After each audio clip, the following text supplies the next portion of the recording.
What's on guys, we're back with a brand new video, and in today's video we'll be going over the 2021 preview for the Port Adelaide Football Club. Now Port Adelaide, a very interesting team, had a very surprising year, finishing first in 2021, but will they drop off? That's a question we'll be answering today. So make sure to drop a like on this video. We're currently like 7 subscribers away from the big 500, so let's try to hit that by the end of the weekend. Thanks for all the support. I did go to the Saints vs Carlton game, which was absolutely amazing to be back at the footy.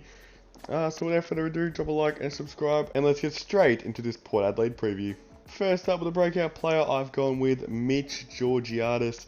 I didn't play too many games. I think he played around the 7 games mark last year, but the many games he played, he showed very good potential to be almost like the second fiddle to Charlie Dixon. I think he played more of the third tall role since he is pretty skinny still, but I feel like this could be the year that he kind of takes over from, being in and out of the side and fully cements himself, because the second forward spot is kind of a bit open. Like, they do have Toby Marshall, but I don't know how good Toby Marshall will be, so it's up for grabs at the moment. Next up is needs to improve, and I have the new recruit Orazio Fantasia. Now, Orazio Fantasia showed so much great potential over his career so far, but I feel like he's, been really injury prone, been injury handled, but he seemed to have a fully fit preseason this year, played decently good. I think he hit 2 goals, or that could be in someone else, but I heard that he got through the match great. He showed, his goal kicking potential again, and because Essendon was trying to track him as a half back at some stages last year when he was in the side, which was just so dumb. So they're playing him as a small forward, and him and Zach Butters, and even the Stephen Motlops of the world would be so good to see. Next up for the BNF winner, I've gone for the always reliable Travis Boak. Had an absolute brilliant year, hit his career best form at the age of 32, which you don't usually hear that ever. So I predict he went out. I feel like he might take a little bit of a step back. I don't think he'll get better, but I could be wrong. I didn't think he was going to have that good of a year last year, and he did. But I feel like he'll take a little bit of a step back, but he'll still be the BNF winner.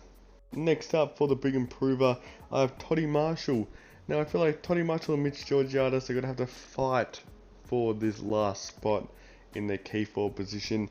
And it'll be interesting to see, but I feel like Toby Marshall will have a pretty good year. He's shown signs in the past, and he does have no pressure on him right now. He gets a little bit of a chop out with Peter Laddams goes down there and takes an extra defender, so he gets freed up even more. So I think he'll improve a bit on last year, but he won't be the breakout star. Most goals, pretty straightforward for this one. It's going to be Charlie Dixon. Had a career best year in 2020, almost getting his first ever Coleman medal.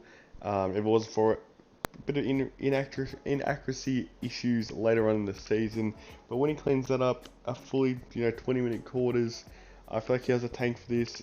He's all off strength, and he's just getting bigger and bigger every single season. Next up for the surprise All-Australian, I've gone for Ollie Wines. Ollie Wines, had a bounce back year after had a few off-field issues a couple of years in a row, getting his captaincy taken away from him. But now, he's actually starting to play like the player we thought he was going to be. Really good early days, and now he's finally showing the potential he had. I've even heard some people say this guy could be even in Brownlow talks. So I feel like if anyone's going to be surprised All-Australian, it's going to be this man. So I've gone for this as my best 22. I've gone for Ollie coming straight in to be the key defender they've been wanting. Most of Trent McKenzie and Tom Jonas, that were the 2 key defenders last year. I don't have Tom Cleary, because I feel like Ollie is just like a better version of Tom Cleary. I feel like, if one of the other defenders like Trent McKenzie or Tom Jones are out of form, he comes straight in, but I feel like he can't play them all together. The backline's pretty straightforward. Xavier Dersma, I haven't named in the wing, but I could see him play a bit of guts this year. I've Orazio Fantasia new recruit in there with Zach Butters in the pockets. I've got Scotty Lysett with the Rockcliffe, the Boak and the Wines and the guts. I feel like it's a great combo, but I have gone for the second ruckman with Peter Laddams. I feel like he can play as a forward. He showed his potential in front of goals, and I feel like he's a great young ruckman. So that's why I've gone for him inside.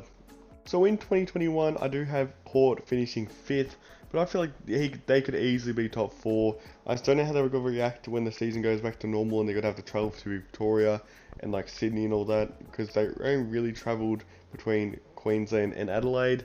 But interesting to see what happens, but don't come me Port Adelaide fans, because I fully believe in you guys. I really like your side, and I'm a bit hesitant. Like when there's a bit of hesitance around a club, I usually just step them back a little bit. But I could easily like see in their range to even finishing first again. Thanks for watching, guys. Make sure to drop a like on this video if you did enjoy. Subscribe to the YouTube channel. We're on the road to 500 subscribers, and thanks for watching.